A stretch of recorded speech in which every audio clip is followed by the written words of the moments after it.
Vamos iniciar nossa aula 4, a aula sobre Introdução às Metodologias de Desenvolvimento de Sistemas.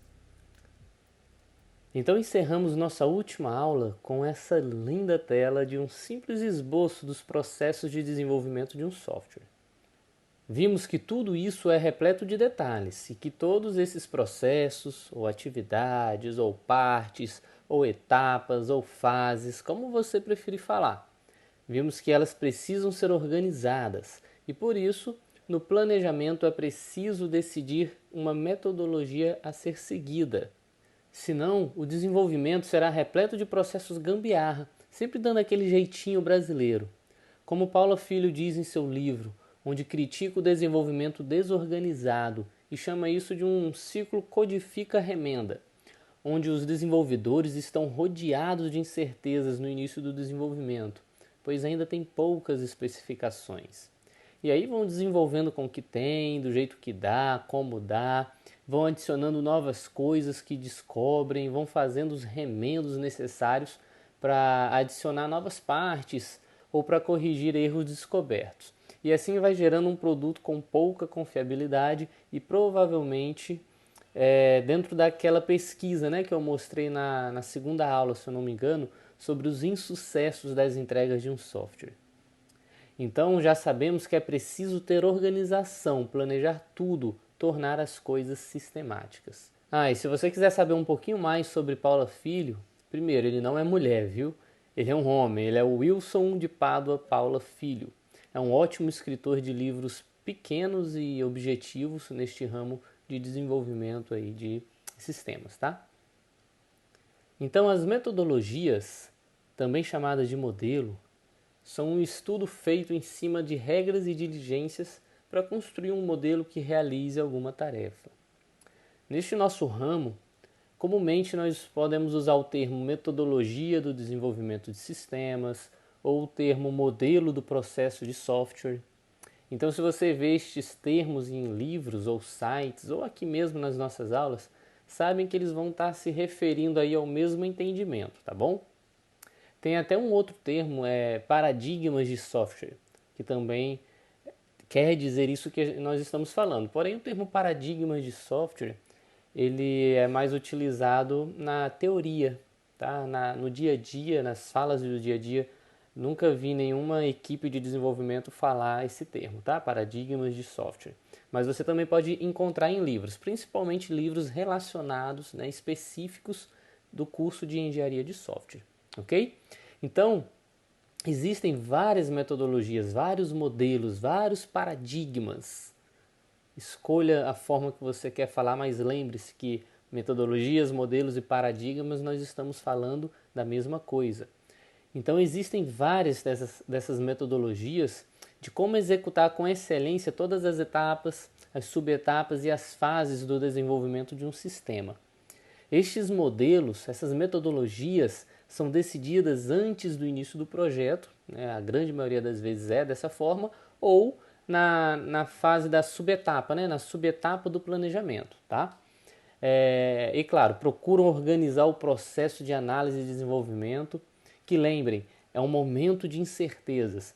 Então os modelos tentam colocar ordem no caos e minimizar as incertezas organizando cada fase.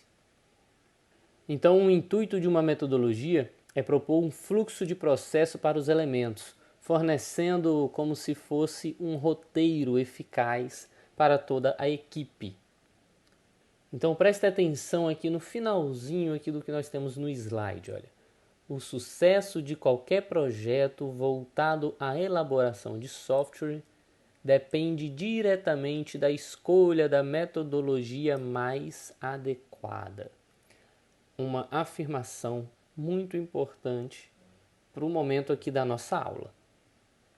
Então, abordando uma parte do que já falamos na primeira, na segunda e na terceira aula, o grande Roger Pressman diz que as metodologias devem procurar responder ou ajudar a responder as seguintes perguntas: qual é o problema a ser resolvido? Que características são usadas para resolver o problema? Como a busca por requisitos e a solução serão realizadas? como o sistema vai ser construído, qual abordagem será utilizada para descobrir erros cometidos no projeto e na construção do sistema, e como o projeto do sistema será mantido em longo prazo. Pressman também diz que as metodologias devem ter no mínimo 3 visões sobre os processos de desenvolvimento para que o sistema criado tenha mais qualidades. Uma atividade busca atingir um objetivo amplo, tá? Por exemplo, a comunicação na etapa da concepção, e é utilizada independente da complexidade do projeto, do tamanho do projeto ou do grau de rigor. A outra é a visão de tarefas. Uma tarefa se concentra em um objeto pequeno, porém bem definido. Por exemplo, realizar um teste. E as tarefas elas produzem um resultado tangível, observável, tá? Se essa palavra tangível entra arranhando um pouco aí no seu ouvido, relaxa, tá? Tangível só significa que os resultados das tarefas podem ser algo que podemos tocar, manusear, observar, tá? Manipular, ok? Já outro fantástico escritor, que é autor da maioria dos livros utilizados nas universidades, né? Que é o escritor Somerville, ele destaca alguns pontos importantes sobre essas 3 visões que acabamos de ver de Pressman. Então ele fala que os diferentes modelos de processos de software organizam as atividades de maneiras diversas e com diferentes níveis de detalhes. Os prazos das atividades variam, do mesmo modo que os resultados de cada atividade. Diferentes organizações podem utilizar modelos de processos diferentes para produzir o mesmo tipo de produto. Alguns modelos de processo são mais adequados do que outros para alguns tipos de aplicação. Então, com isso, fechamos essa parte da introdução. Espero que você tenha entendido e associado os assuntos que nós já vimos antes e comece a encaixar com o assunto de hoje e entenda a importância desse assunto. Vamos agora começar a falar das metodologias, dos modelos. As principais metodologias do processo de desenvolvimento são modelo cascata, modelo prototipação e o modelo RAD. Esses 3 exemplos de modelo, cascata, prototipação e RAD, fazem parte do que nós chamamos de modelos clássicos. Além destes, nós temos também o modelo espiral, o modelo incremental e o modelo baseado em componentes. Estes 3 tipos de modelos fazem parte do que nós chamamos de modelos evolutivos. E existem também o que nós podemos chamar aí de modelo cristal, modelo Scrum, modelo Lean, modelo Kanban e modelo Smart, onde nós podemos chamá-los aí de modelos ágeis. Então, como você pode ver, os modelos clássicos, os modelos evolutivos, digamos que tem um nome mais didático. Já os modelos ágeis já tem um nome mais diferente, né? Mais atual. E é isso que ocorre, tá? Esses modelos são divididos em clássicos, evolutivos e ágeis, tanto pelo tempo, como também pela sua forma, sua didática. Tá? Os primeiros modelos criados foram os modelos clássicos, seguidos ou junto dos modelos evolutivos. E os modelos ágeis já são os modelos mais atuais. E existem outros modelos de processo para o desenvolvimento de sistemas, tá? Não apenas esse. Aqui eu estou mostrando os mais importantes, tanto didaticamente como na prática real. Então existem também outros modelos, tá? Mas lembre-se, não existe o melhor modelo do mundo, mas existe um modelo que dá melhor para uma situação específica. Pode ser que em um desenvolvimento, né, de sistemas, a empresa X eu possa usar o modelo cascata que se encaixou muito bem e deu tudo certo. Mas pode ser que para outra empresa, a empresa Y, o modelo cascata não seja o melhor e eu utilizo o modelo Scrum. Então, na aula de hoje, para não ficar muito pesado, não confundir muito a cabeça de vocês, eu não vou falar de todos esses modelos na nossa aula de hoje. O intuito é dar essa introdução, você entender a importância das metodologias, o que é a metodologia, tá? O que essa metodologia, como é que ela estudou, o que ela estudou para que fosse formado um método, né? Para que fosse formado regras a serem seguidas. E hoje nós vamos falar do primeiro modelo, que é o modelo em cascata. Na aula seguinte nós vamos falar de todo o restante aí dos modelos. Então o modelo cascata, também é chamado de processo waterfall, é o mais antigo dos modelos. O primeiro a ser publicado por volta de 1970. Mesmo sendo mais antigo, ainda hoje o modelo cascata é um dos mais utilizados, principalmente porque ele é um modelo que dá para adaptar, né? Um modelo adaptável em alguns pontos. Mas sobre esse detalhe da adaptabilidade dele, eu não vou entrar em detalhes aqui, não vou me aprofundar nisso. O seu nome cascata ou waterfall ocorre por causa do encadeamento de uma fase em outra, né? Que aparentemente ele fica parecendo como se fosse uma cascata, né? Ou seja, ele fica parecendo pequenas cachoeiras uma após a outra, tá? Na representação gráfica dele, que eu vou já mostrar aqui na tela para você. Então esse modelo, ele é um exemplo de um processo dirigido a planos, né? A gente chama engenharia dirigida a planos ou projeto dirigido a planos. Ou seja, você deve planejar e programar as atividades do processo antes de começar a trabalhar nelas. Então, trata-se de uma abordagem sistemática, tá? na qual um estágio só vai ser iniciado quando o estágio anterior for concluído. E os estágios, o estágio que foi concluído e está dando início a outro, ele está ao mesmo tempo alimentando o outro estágio. Ou seja, os estágios alimentam uns aos outros com informações. Tá? Então, outro detalhe, né? Durante o desenvolvimento não tem como voltar ao estágio anterior, apenas em caso de manutenção. Mas nós vamos ver tudo isso em detalhes agora. Então aqui nós temos a visão gráfica do modelo em cascata. Tá? Como eu falei, ele fica parecendo uma quedinha de água, né? Fazendo uma escadinha aí para baixo. Ok? Então, o modelo em cascata ele vai seguir etapas. Que, como você pode ver aí, essas etapas são as fases. Né? Nós já estudamos etapas, subetapas e fases. Então, o modelo cascata vai seguir as fases, vai sair de fase após fase, ok? Quando você for estudar modelo cascata em algum livro, ou vendo algum vídeo, ou com algum outro professor, pode ser que esse modelo cascata seja apresentado aí somente com 5 pedacinhos, com 6, com 7, geralmente nessa variação de 5 a 7, tá? Mas isso é algo mais didático. O importante é que você entenda que ele vai percorrer essas fases, tá? Fase após fase. Aqui eu coloquei 6 fases, né? Porque eu juntei a fase de desenvolvimento e testes, bem aqui no meio. Ó. Lembrem que a fase de desenvolvimento e testes, quando a gente estudou na aula passada, elas estavam separadas, ok? Mas o importante é vocês entenderem que a fase é uma após a outra. Ó. Venho da primeira fase, vou para a segunda, vou para a terceira, para a próxima e até chegar na última fase, tá? Então, de forma que à medida que o meu modelo vai caminhando, o meu modelo vai passando por uma evolução, ok? Então, no início do projeto, vamos ter o momento do levantamento de requisitos. Após a conclusão deste momento, vamos avançar para o momento seguinte. Após a conclusão deste momento, avançamos para o momento seguinte.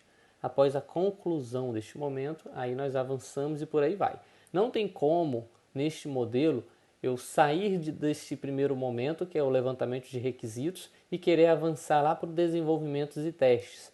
Eu preciso obedecer a hierarquia, eu preciso seguir as regras, preciso seguir esse sistema. E assim como eu falei na aula anterior, tem como eu voltar? Eu estou aqui no levantamento de requisitos, vou para análise, vou para projeto, eu quero voltar para análise, quero voltar para requisitos.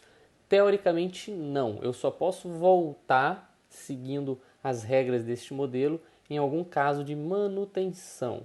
Tá? Lembra que eu dei até um exemplo na aula anterior. Quando a gente fala modelo cascata, tá? Só para você entender aqui um pouquinho da adaptabilidade que eu falei, quando a gente fala no modelo cascata, digamos que raiz, né, sem ser o Nutella, o modelo cascata raiz original, você só pode voltar em alguma outra fase dessa a partir do momento que você chega na última fase, que é a fase de compilação, né? A compilação do sistema. A validação, manutenção e compilação. Quando você chegar aqui, pode ser que você ache alguma falha que você precise voltar em alguma fase anterior. Ok? Agora, dessa maneira, dificilmente você vai sair aqui da última fase e precisar voltar lá na primeira, que é o levantamento de requisitos. Porque se você precisar voltar no levantamento de requisitos, você vai ter que percorrer tudo de novo, às vezes para fazer um mínimo detalhe. Mas, via de regra, você só volta nas fases anteriores quando chega na última fase. Por isso que eu falo que ele é um sistema adaptável. Dificilmente uma empresa atualmente vai fazer este retorno nas fases dessa maneira, tá? Provavelmente elas vão fazer retornos estando em quase qualquer fase. Porém, o retorno não é para refazer a fase anterior, mas o intuito de só poder voltar por causa de uma manutenção permanece vigente no modelo cascata, mesmo quando ele é adaptável. Que foi o que eu expliquei para você na aula anterior. Não sei se você lembra quando eu expliquei aquele mural, né, que eu fiz com aquelas setinhas que vai e volta, que eu falei para vocês fazerem um quadro, né? Mas, por exemplo, eu estou aqui na fase de levantamento de requisitos. Vim para a fase de análise de requisitos. Quando eu estou montando o meu projeto, pode ser que eu tenha um entrave, pode ser que eu tenha algo que não ficou legal, algo que não ficou explícito, bem explícito. E aí pode ser que eu precise voltar na fase da análise dos requisitos ou na fase de levantamento de requisitos. Mas eu não vou voltar para refazê-la e nem vou voltar por voltar, mas eu vou voltar por causa de quê? De uma manutenção, de algo que travou, de algo que não deu certo, de algo que deu erro aqui no sistema. Então eu vou voltar para fazer essa correção. Porém, eu vou voltar estando aqui nessa fase do projeto. Eu não vou voltar somente quando chegar no final, ok? Porém, lembre, isso que eu estou falando é do modelo cascata adaptável, que é utilizado hoje em dia por bastantes empresas. Mas o modelo cascata original a gente não pode voltar em nenhuma dessas fases, só quando chegar na fase final, ok? Então tenham essa diferença aí na sua mente. Bom, a gente tendo essa visão do modelo cascata, a gente consegue dividir isso em 3 partes, tá? A gente tem a primeira parte, onde a gente pergunta o que fazer, tá? Eu creio que provavelmente eu falei isso com vocês, eu acho que na segunda aula, eu falei as 3 perguntas que o analista deve sempre carregar com ele, né? O que fazer? Essa primeira parte. Estamos na parte do levantamento de requisitos e análise de requisitos. Então, o analista ele está se perguntando o que eu vou fazer, o que eu vou fazer. E nessa pergunta do o que, ele vai buscar essas informações. Ele vai buscar o que ele tem que fazer. Então, ele vai buscar esses requisitos para poder entender. Quando ele já buscou bastante coisas, quando ele já fez muito essa pergunta do o que fazer, ele vai estar entrando aqui na parte do projeto do sistema, de desenvolver o sistema, de testar o sistema. Então é o momento dele perguntar como fazer, né? Como eu vou fazer isso? Ou seja, no momento que ele está construindo os diagramas, é o momento de estar nesse momento do como, né? Como fazer, como construir, como desenvolver, como testar.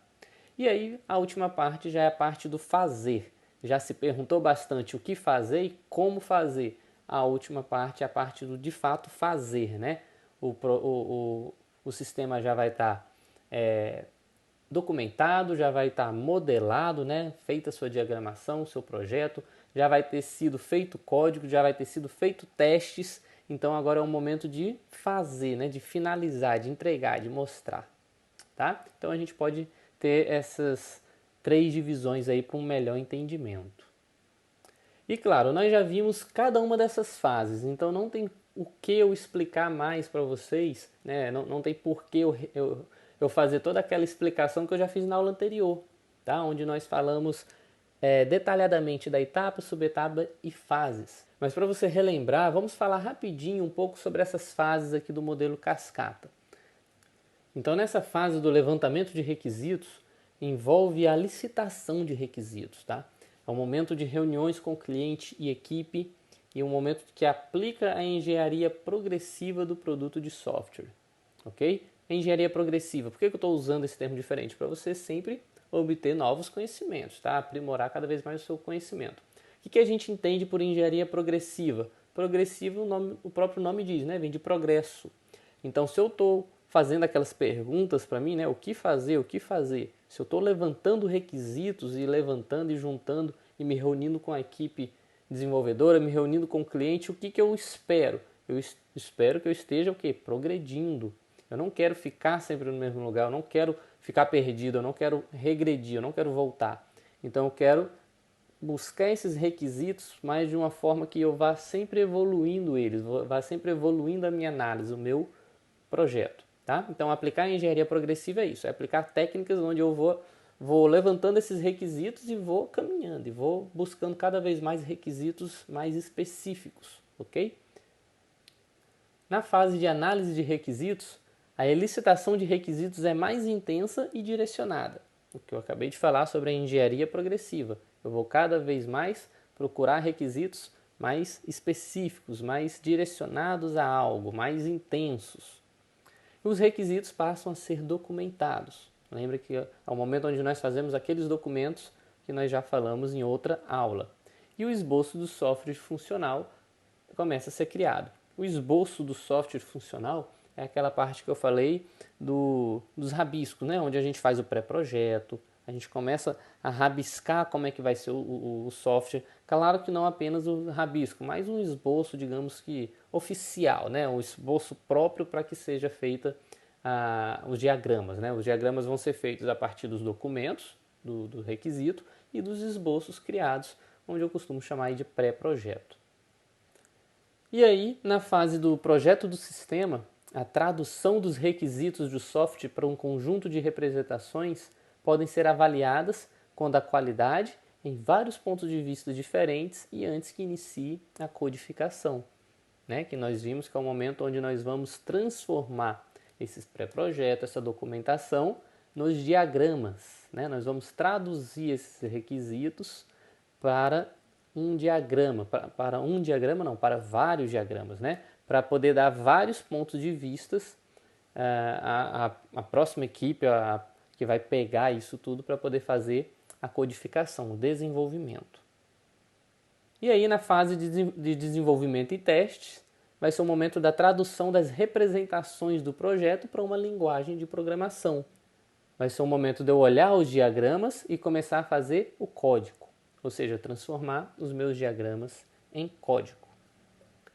E a fase de integração e validação vai ser o momento onde vai ser realizados os testes necessários no software, garantindo que todas as instruções e funcionalidades estejam aptas. E o cliente conhece e valida o sistema em fase final. E a fase de manutenção e compilação, provavelmente o sistema deverá sofrer alguma correção após a análise do cliente, e após as correções realizadas, o sistema é compilado e implantado na empresa.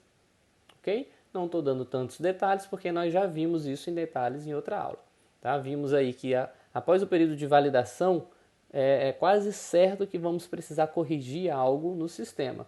Ou algo que o cliente não gostou, ou algo que o cliente sugeriu, ou algo que o cliente sugeriu tanto de novo, né, que ele acabou de ter a ideia e quis colocar, como algo que ele já tinha falado, mas a gente pode não ter entendido direito e não apresentou aquilo no sistema. Tá? Fica na sua mente que as correções do cliente não é porque ele não gostou do sistema, não. Muitas vezes ele gostou, mas ele quer, claro, um sistema melhor, é para a empresa dele. E às vezes, claro, a gente vai corrigir algo que de fato ele não gostou. E muitas vezes as correções, né, ainda mais no modelo em cascata, quando a gente está trabalhando com modelo em cascata, o cliente só vai conseguir ver tudo quando o programa já está, né, o sistema já está construído. Então, às vezes, o cliente já está bem ansioso, já está querendo aquilo ali em funcionamento na empresa.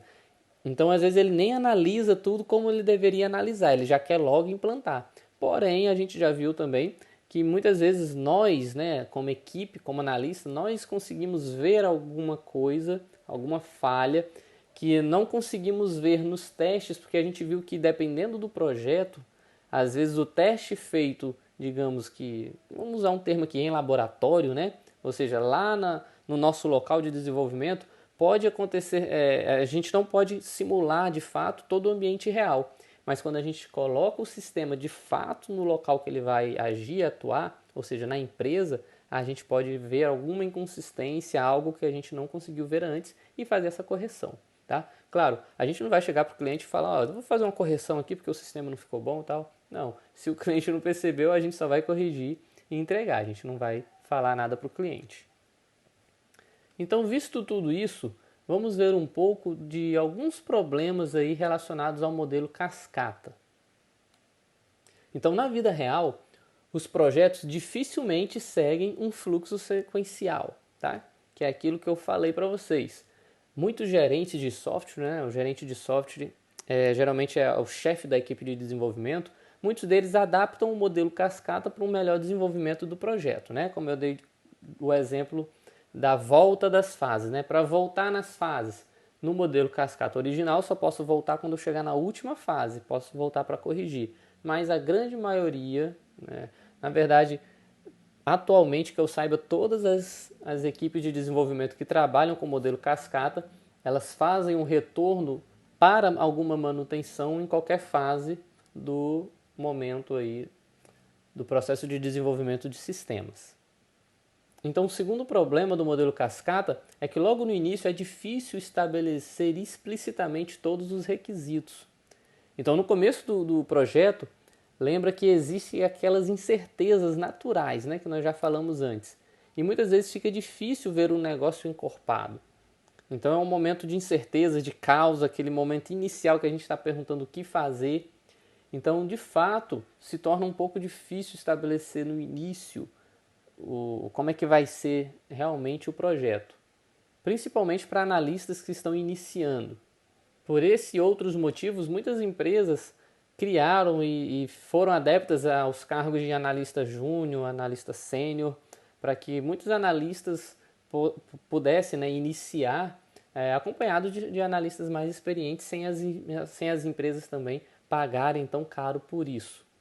E um terceiro problema com o modelo cascata, como eu acabei de mencionar, é que o cliente ele precisa ter paciência, porque uma versão executável do software só vai ficar disponível numa etapa avançada do desenvolvimento. E também algumas vantagens do modelo cascata é que ele é um modelo bem abrangente e de fácil entendimento. Tá? Lembra que eu falei que dependendo do tipo de sistema que a gente vai construir, né? Pode ser para uma empresa pequena, grande, um sistema pequeno ou grande, um sistema bem simples ou um sistema bem complexo, mas não importa o tipo de sistema, o modelo cascata ele consegue abranger todos. Nós conseguimos usar o modelo cascata em vários tipos de projetos diferentes, tá? Por mais que em algum momento outro projeto seja melhor. Claro, se eu tiver um outro modelo melhor, eu vou utilizar um modelo melhor naquele projeto. E o modelo cascata ele é fácil de entender. Tá? A explicação dele eu já dei para vocês. É entender a forma que ele trabalha, que é fase após fase. Após uma fase estar concluída, ir para a fase seguinte. Só volta para a fase anterior por algum motivo necessário de manutenção. E fora isso, não tem mais nenhuma regrinha, não tem mais nenhuma complexidade no modelo em si. Então ele é um modelo de fácil entendimento. Outra vantagem do modelo cascata é que ele é útil em escopos com pouca complexidade. Ele é eficiente quando os requisitos estão bem definidos. Ele é útil para adequações em um sistema já existente, ok? Aqui no curso eu sempre falo de analisar e desenvolver sistemas do zero, tá? Porque o nosso foco, porque se você sabe analisar e desenvolver um sistema do zero, você vai conseguir também, não vai ter dificuldades grandes de fazer a manutenção de um sistema, de fazer a atualização de um sistema, ok? Porém, um analista de sistemas, ele não apenas cria sistemas, como ele também modifica, como ele também atualiza, como ele também faz as manutenções, ok? Então, uma empresa pode chamar você porque o sistema dela não está funcionando, está apresentando erros, ok? E pode ser que a empresa que desenvolveu aquele sistema não exista mais. Pode ser que a empresa que desenvolveu aquele sistema já acabou o prazo de suporte e aquela empresa quer cobrar um valor muito alto. Pode ser que aquele sistema não foi nem desenvolvido por uma empresa, mas foi desenvolvido por uma pessoa ou um grupo de pessoas específicas e aquela pessoa possa nem mais existir também. Então, algumas empresas recorrem a pessoas ou a outras empresas que não fizeram o sistema delas, para que seja feita uma manutenção. Muitas vezes também a empresa quer fazer uma atualização do sistema, ou seja, ela quer que o sistema tenha novas funcionalidades, abranja novas coisas. E o analista também faz parte também do analista fazer todas essas fases, levantar os requisitos dessa atualização, dessa nova função, dessa nova aplicação e desenvolver todo o modelo cascata para uma atualização e não para criar do zero. Porém, Como eu falei, se você souber criar do zero, você também vai saber fazer essas atualizações. Então, uma última vantagem do modelo cascata é porque é possível adaptar ele de forma eficiente, que é justamente o que eu falei. Adaptar o modelo cascata de uma forma para que ele melhore, para que facilite ainda mais o manuseio dele. Então, o modelo cascata trouxe contribuições importantíssimas para o desenvolvimento de software. E uma das principais foram a imposição de disciplina, planejamento e gerenciamento. Não sei se você lembra da primeira aula, se eu não me engano, que eu falei que bastante tempo atrás os sistemas eram bem mais simples, bem menores, não tinham tanta complexidade. Muitas vezes o cliente não podia expor muito a sua vontade. E a grande maioria das vezes o sistema era feito por uma pessoa, às vezes duas pessoas. Não tinha o que a gente chama de uma equipe, uma empresa de desenvolvimento, né? A maioria dos sistemas eram feitos, digamos que na garagem, né? Na coxa, como eu falei, o termo que eu falei na primeira aula.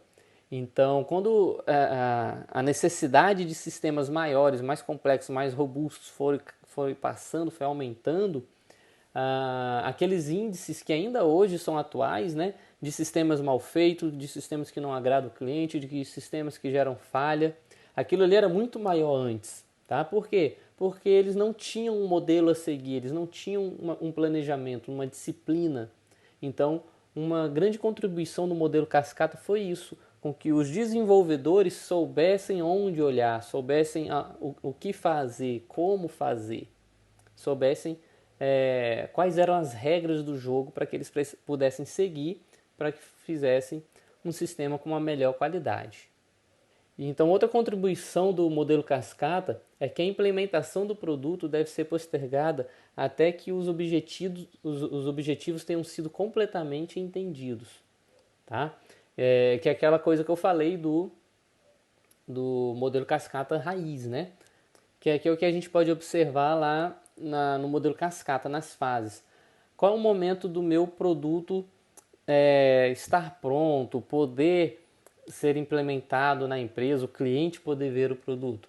Somente quando praticamente tudo, digamos assim, já estiver feito, né? Já estiver completo. Eu não vou mostrar pedaços, não vou permitir o uso de pedaços do meu sistema em algum outro momento. Não, somente no momento final. Ou seja, eu vou jogar isso lá para frente, eu vou fazer com que o cliente precise esperar a conclusão aí do meu sistema. Beleza? Então, o que vocês acharam aí do modelo cascata? Gostaram dele?